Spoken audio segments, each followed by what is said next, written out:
ওরা কেন ভাঙলো লালু বাবার মাজার? আরে লালু বাবা কহিও আমার মা যারে ভাঙ্গায়া দিচ্ছে।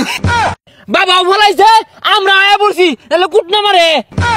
বাবা গো ও বাবা, আরে পাগলা বাবার মাজার ভাঙ্গা কইরা দিছে খান খান। আরে পাগলা বাবার মাজার ভাঙ্গা কইরা দিছে খান।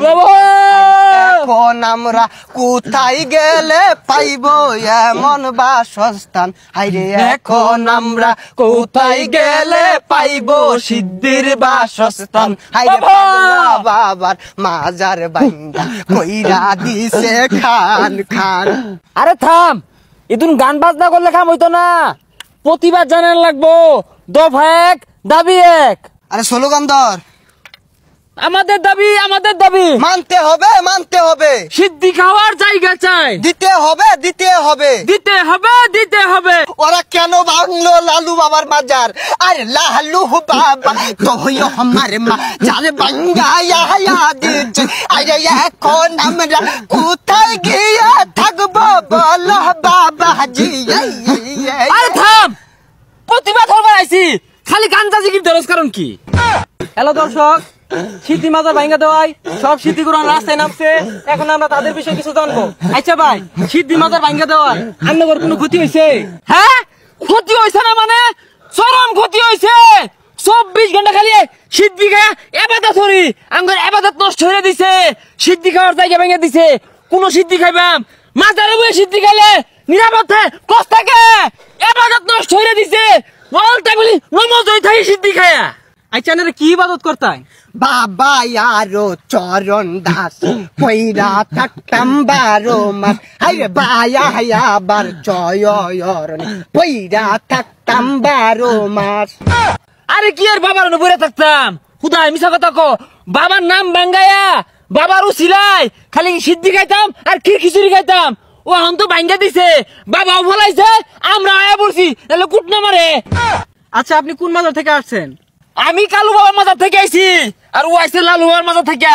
আরেকজন আছে ন্যাংটা বাবা মাজারের সিদ্ধিকুর, ওরে সামনে আনতাছি না, কারণ ও 12 মাসে ন্যাংটা থাকে আর সিদ্ধি খা। বাবা গো কই গেলা? বাবা গো ও বাবা, বাবা আমি তোমায় ভালোবাসি, চরণ ধরিতে বাবা গো বাবা তোমার কাছে আসি। বাবা কালু বাবা তোমায় ভালোবাসি। আরে আপনাদের মূল দাবিটা কি এটা আমাকে বলেন। মাজার ভাঙছে দুঃখ নাইকা, সিদ্ধি খাওয়ার জায়গা নাইকা। কত শান্তি লাগতো বাবা গো, সিদ্ধি খাইতাম বাবা গো বাবা। আমি তোমায় ভালোবাসি। আচ্ছা আমি বুঝছি আপনারা মাজারও বিশাল ইবাদত করতেছুন। আচ্ছা নামাজ কয় ওয়াক্ত এটা কইছে? এনে অক্তের কি আছে? আমরা সিদ্ধি খুঁড়েরা দিনে রাতে নামাজ পড়বই থাই। এই যে আপনাদের শরীর থেকে গাঁজা পাতার গন্ধ আসতেছে, আর কতদিন ধরে গোসল করি না, তাও তো ঠিক ঠিকানা নাই। আপনাদের শরীরে কি ফেরেস্তা আছে? আর আপনাদের শরীরে তো তেমন পর্দাও নাই। আরে মনের ভর্তা বড় ভর্তা, বাইরের ভর্তা দরকার নাই, তাই তো আমরা মাজারে দিনে রাতে সিদ্ধি খাই। আরে পাহানির ভিতর জ্বললে বাতি জ্বর বাতাসে নিবে না। আরে ল্যাংটা বাবার মুরিদ হইলে নামাজ রোজা লাগে না।